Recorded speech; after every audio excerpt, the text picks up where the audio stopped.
Dear student, dynamic programming problem का एक example है कटिंग रॉड प्रॉब्लम।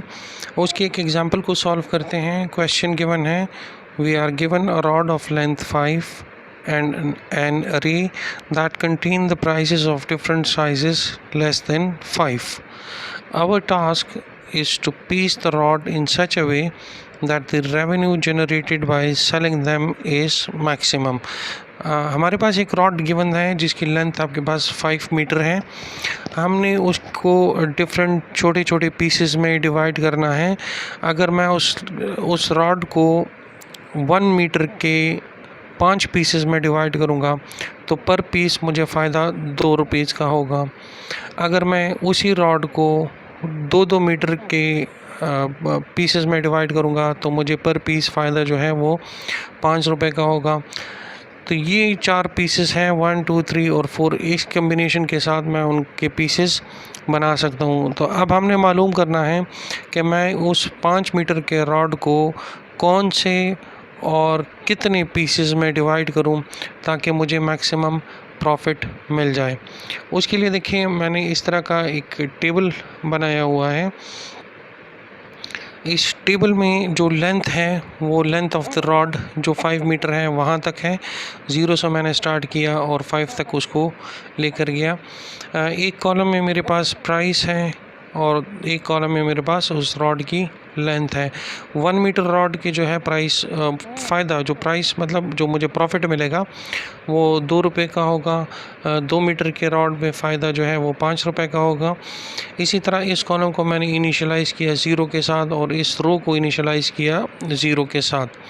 अब मैंने यहाँ पर वैल्यू इंटर करनी है। तो आप देखें, अगर मेरे पास 1 मीटर का रॉड अवेलेबल है और मैं उसको सिर्फ 1 मीटर के ही लेंथ में पीस बना सकता हूँ तो मुझे फ़ायदा कितना मिलेगा? 2 रुपये का मिलेगा। तो मैं यहाँ लिख देता हूँ 2 रुपीज़। अब यहाँ मैंने फिल करनी है वैल्यू। तो देखें, अगर मेरे पास 2 मीटर का रॉड है और उसको मैं 1 मीटर के पीस में बना सकता हूँ तो 2 मीटर के रॉड के मैं 2 पीसेस बनाऊँगा तो पर पीस फ़ायदा जो है वो 2 रुपये है। तो 2 पीस का फ़ायदा कितना होगा? 4। 3 मीटर का रॉड है और इसी तरह पर मीटर जो है फ़ायदा 2 रुपये है तो 3 मीटर का फ़ायदा मुझे 6 रुपये का होगा। इसी तरह इधर 8 और ये आपके पास वैल्यू आएगी 10। अब यहाँ वैल्यू फिल करनी है। तो देखें, रॉड की लेंथ जो आपके पास अवेलेबल है वो करंटली है 1 मीटर। तो उसको तो आप 2 मीटर में नहीं डिवाइड कर सकते, उसको तो आप स्ट्रेट अवे 1 मीटर में ही रखेंगे तो फ़ायदा कितना होगा? 2 रुपये का होगा। अब आपके पास रॉड जो है वो 2 मीटर अवेलेबल है तो उसको आप 1 मीटर के 2 पोर्शन में डिवाइड कर सकते हो या एक ही पीस 2 मीटर का आप रख सकते हो। अगर आप 1 पीस के 2 पीसेस बनाएंगे 1 मीटर के तो आपके पास टोटल प्रॉफिट जो आएगा वो 4 रुपये आएगा। अगर आप 2 मीटर का पीस बनाओगे तो आपको प्रॉफिट 5 का आएगा। तो 5 मैक्सिमम है तो हम यहाँ 5 लिख देते हैं। इसी तरह अब अगर आपके पास 3 मीटर का रॉड है तो उसको आप 1-1 मीटर के 3 पोर्शन में डिवाइड कर सकते हो तो आपको प्रॉफिट 6 मिलेगा। लेकिन अगर आप उसको 2 और 1 के कम्बिनेशन में रखते हो, एक पीस आप 1 मीटर का और दूसरा पीस 2 मीटर का बनाओगे तो आपके पास प्रॉफिट 5 और 2 7, तो मैक्सिमम 7 है तो हम यहाँ 7 लिख देते हैं। इसी तरह 4 मीटर के रॉड को आप 2-2 का भी बना सकते हो और 1-1 के 4 पीसेस भी कर सकते हो और एक पीस आप 2 का और 2 पीसेस 1 का। तो इन तीनों के कम्बिनेशन से आपके पास जो मैक्सिमम वैल्यू आती है वो आती है 10। इसी तरह 5 मीटर के लिए आपके पास मैक्सिमम वैल्यू आती है 12। सेम इधर अब 1 मीटर है तो आप उसको 2 मीटर और 3 मीटर में तो नहीं डिवाइड कर सकते, वो तो 1 मीटर ही होगा। तो इधर वैल्यू 2 आएगी। 2 मीटर के लिए अब आपके पास मैक्सिमम वैल्यू जो पहले से मौजूद है वो 5 है। अब 3 के लिए हमने कैलकुलेट करना है। अब 3 देखें, अगर आप उसको 1 मीटर के 3 पीसेस में डिवाइड करते हैं तो ये वैल्यू आपके पास 6 आएगी। अगर आप 2 मीटर का और 1 मीटर का तो फिर आपके पास 7 आएगा। लेकिन अगर आप 3 मीटर को एज अ होल एक ही पीस रखते हैं तो आपके पास प्रॉफिट 9 आएगा। तो 9 मैक्सिमम है तो हम यहाँ 9 लिख देते हैं। इसी तरह 4 के लिए अब आप देखें 1 मीटर के आप 4 ये पीस बनाओगे तो 8 वैल्यू आएगी। अगर 2 का ये बनाओगे तो 10 आएगा। अगर एक आप 2 मीटर का लेते हो तो 5 और 2 आपके पास ये आ जाएंगे तो 4, 5 और 4 9 आ जाएंगे। अगर आप 3 और 1 का कम्बिनेशन रखते हो तो 9 और 2 11 आ जाएंगे। तो 11 जो है आपके पास मैक्सिमम है, तो हम यहाँ लिख देते हैं 11।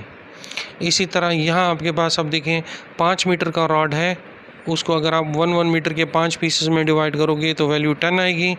अगर 2, 2 और 1 ये कम्बिनेशन आप रखते हो तो 10 और 2 12 ये आ जाएंगी। अगर आप 3 और 2 का कम्बिनेशन रखते हो तो ये आपके पास 14 आ जाएगा। और अगर आप ठीक है 14 आपके पास मैक्सिमम आ रहा है, तो हम यहाँ 14 लिख देते हैं। इसी तरह सेम इस केस में यहाँ आपके पास 2 आएगा, ये आपके पास 5 आएगा, ये आपके पास 9 आएगा। अब 4 की बात करें, अगर एक पीस रखते हैं तो 6 और वैसे इसकी कम्बिनेशन से मैक्सिमम वैल्यू हमारे पास जो आ रही थी वो 11, तो 6 और 11 में 11 मैक्सिमम है, तो हम 11 इधर स्टोर करेंगे। इसी तरह 5 की कम्बिनेशन में अगर हम 4 और 1 की कम्बिनेशन बनाते हैं तो 6 और 2 8 हो जाएगा, और बाकी कम्बिनेशंस में 14 सबसे मैक्सिमम था, तो हम 14 को ही रख लेते हैं। अब देखना ही है कि ये 14 आया कहाँ से है और वो पीसेस कौन से होंगे जिससे हमें ये प्रॉफिट मिलेगा। तो देखें ये 14 यहाँ से आया हुआ है, ऊपर वाले सेल से। अब ये 14 ऊपर वाले सेल से नहीं आया, दैट मीन्स ये किसी और जगह से, लेफ़्ट साइड पे किसी और सेल से आया हुआ है। तो हम इस लेंथ को अपने पास स्टोर करेंगे।